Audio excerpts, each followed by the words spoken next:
Hello and welcome to the Book Refuge, and welcome to a video I am super excited to make. You know, I'm always super excited to make. I just love filming. That's just something I have to say. Let's get into the main meat of this video, which this one is my favorite romantic tropes. I believe I made this video like a year and a half ago. And I've kind of changed what some of my favorite romance tropes are. I read a lot of romance last year. I continue to read it all the time. And there are just a few that are like different for me now. So I'm going to go ahead and get started with this. The first one, I actually recently just made a video about this. So I'll go ahead and link it up in the card. And that is my favorite romance trope kind of right now is the age gap trope. So I made a whole video about book recommendations for that, so I won't go into that. I mean, you all know I love Birthday Girl. I really love Wrong and Right by Jana Aston. So those are ones that I like to share. There is like the one caveat. I feel that it is important to remind people that for the most part, like on the whole, I'm talking about the non-taboo version of this, which it can be considered taboo anyway, just because, you know, at some point in this relationship, well, not in the relationship, but in some point in the lives of these people, one of them isn't even born for a significant part of the other, you know, person's life. But I'm talking about where the youngest person in the age gap is over 20, you know, a couple years past the age of consent, and there's usually between a 10 to 20 year age gap in the two. Those are kind of like the sweet spot in my opinion. And there are very, very few taboo situations, being as in the youngest person is below the age of 18, where I feel that the story makes it work and not just have it be kind of gross.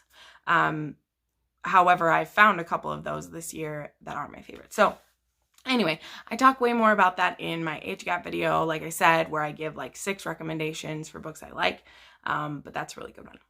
Next up, we have Hate to Love, which I think a lot of people really like this trope.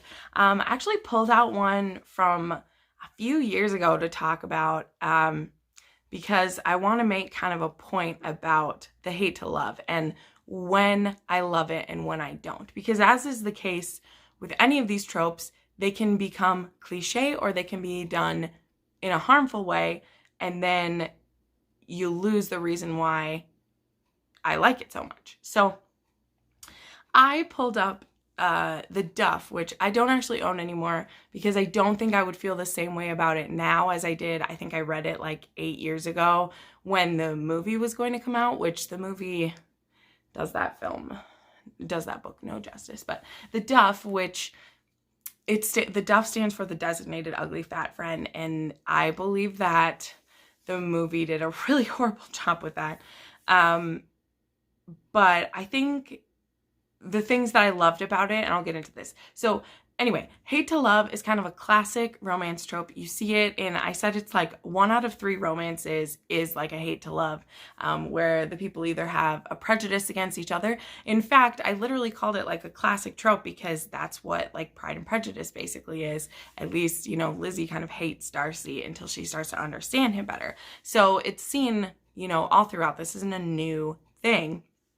But where the line is for me is that in that hate to love, that there still be a respect for the other person as a human. And the reason why I picked the DUFF as a good example for this is that these two, they razz each other, they hate on each other. The main girl, she just can't understand, you know, how this guy can talk to her this way and she still find him so attractive, but he doesn't have cruel intentions towards her. For all the things that he like says and like joking about her being like the ugly fat friend, which that sounds like, wow, that's bullying, that's being cruel. But when you actually read the book and you see how their interactions are with each other, he in his actions shows how supportive that he is. And when they enter into kind of this enemies with benefits relationship, they really become someone that each person can confide in. And I really like that. And where I don't like the hate to love is when one or both of them are actually cruel to each other and then somehow it still turns into love. So this is a problem for me in romances where I'm like, it's not believable to me that you all of a sudden love this person because they were cruel to you. They were in some cases like evil to you. And all of a sudden you're like, oh, but you're hot and I'm hot. And so we're going to mess around and then we're going to love each other at the end of it. And that's just not believable to me. And I can't root for that couple because I think it's unhealthy and it shouldn't be happening. So I really love Hate to Love. I think there's a lot of great examples of it out there, but I just want to bring up the Duff because I remember thinking it was going one way and that there's no way I could root for them. But then I saw the seeds in there of, well, he actually does really respect her. Number one, he's still a teenager, and like Hate to Love in a teenager is a bit different. But anyway, it's a great trope. When it's done right, there's that chemistry that's happening, because a lot of times, you know, they say that hate to love is a really small fence to jump over. And I think that's the case with the best kinds of romances that are hate to love. Next, we have a really sweet one, and that's friends to lovers. This is such a good trope. I think the reasons why we attach ourselves to this one so much is that we all want someone to look at us in a different light. Someone that knows our past, that knows everything about us, and then we either slowly come to love each other or something happens that's a big shift in our relationship and now we're in love and we realize that maybe we have loved this person for a very long time.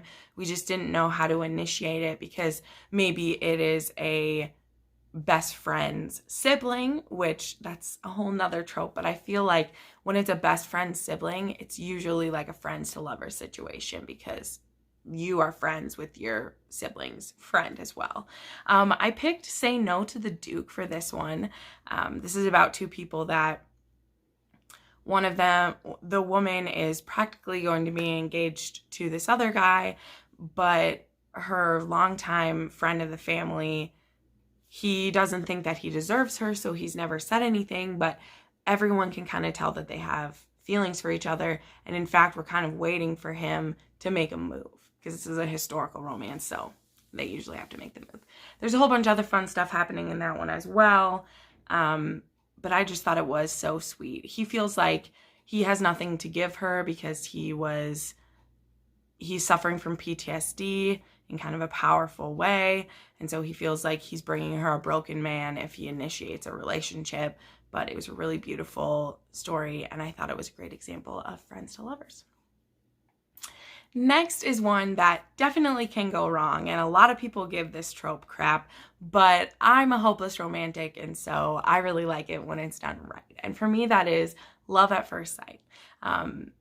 This was very popular, I feel like about 10 years ago with, you guessed it, kind of the Twilight situation where there's that like instant attraction. In fact, that's what I usually will say about love at first sight is it's not so much love at first sight. It's either lust at first sight or, you know, attraction at first sight, something like that. And we usually misconstrue that as a love until we get to know the person better. The example I'm using for this where I think it is a pure version of love at first sight, and that's because there's a bit of magic involved in it, is Lovely War by Julie Berry. This was a book I read last year and it really touched me. My sister's reading it right now and she's like, this book is going to destroy me. And I was like, it is mostly going to destroy you. But we meet these two different couples who both fall in love in a time of war, during World War II, I think it is. And specifically one couple, they meet with the help of the goddess Aphrodite, and they meet on the eve of him going off to war. And she ends up actually joining the war effort to feel involved and feel like she is closer to him and is helping in some way with the war. And just the way these two meet, they have a meet cute literally like across the room at a dance hall, have this great emotion for each other right away, and then are separated for a long time, but they still hold that connection with each other all the way through till their time in the war is done. And to me, this was a beautiful example of love at first sight. There's another couple in here that also kind of have a love at first sight situation. And I think it was beautiful and it was believable and it was so passionate and like heart-wrenching and I loved it. But love at first sight can be done very wrong, and I understand that and I acknowledge it, but it is still one of my favorites when it's done right. I just rarely see it done to satisfaction the way I did in Lovely War. And then the last one I want to talk about, and one of my favorites, being a historical romance is like my jam, would be an arranged marriage or a marriage of convenience situation.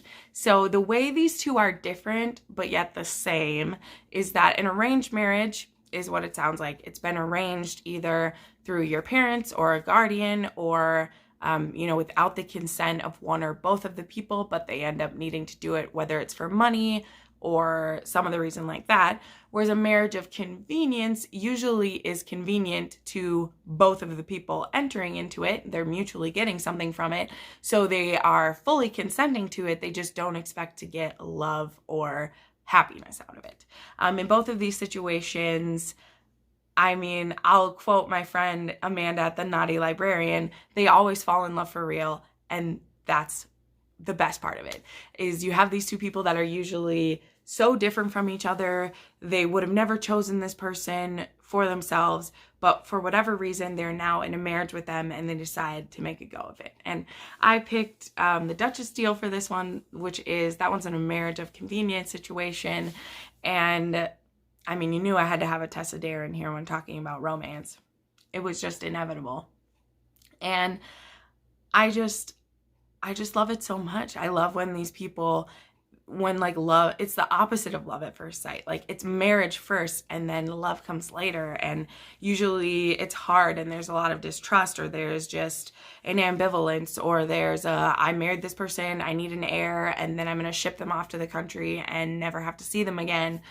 But there's always something that makes their connection so strong that it can't just be a marriage of convenience or an arranged marriage. There's going to be more to it. So yeah, so I hope you enjoyed this. These are 5 romance tropes that I really love, as well as kind of some recommendations to get you started in that. Like I said, I have made other recommendation videos about romances before, so make sure you check those out. I make new videos every Monday, Thursday, and Saturday for sure, as well as other times when I feel like it as well. So make sure you subscribe to the channel for more content. I make a lot of romance content as well as fantasy and some other things like that. And make sure to like this video. It really helps me out. And thanks so much for watching. Bye.